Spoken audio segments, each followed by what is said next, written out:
how did you prepare yourself for the role on 911, we call it? Right.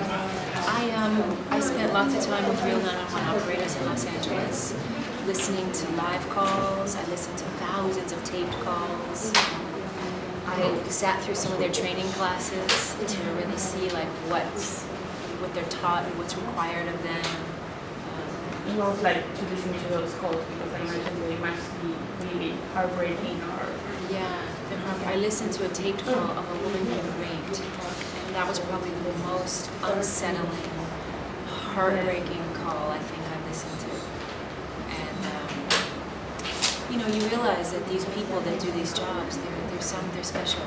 They're made up of something a little extra that most people, like, I could never do that job. Far too emotional, and I would lose it. Yeah. So I have a lot of respect for them after making this movie and doing the research for this one. And a lot of the scenes that you have with Abigail, they are through a phone. Right. How was that to shoot? Because was she there on the set telling Yes. her your line?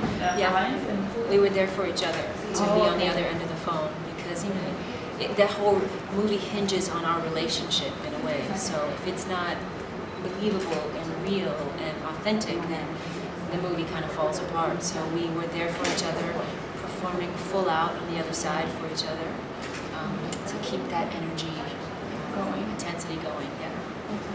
And you have in all your films, you have very different looks. But when you finish a film, you always go back to your beautiful short hair.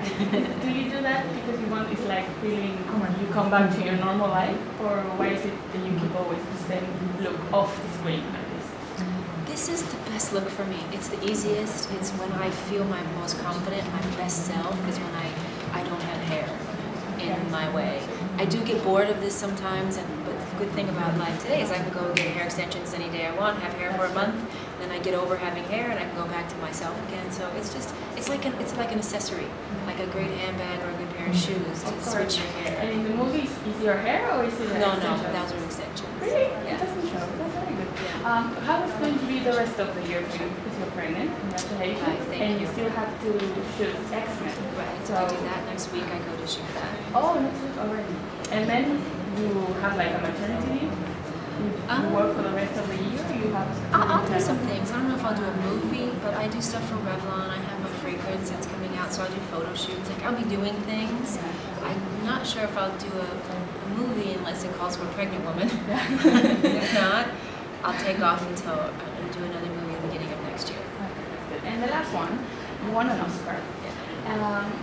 How did anything change after you won it on the way that you received the job offer?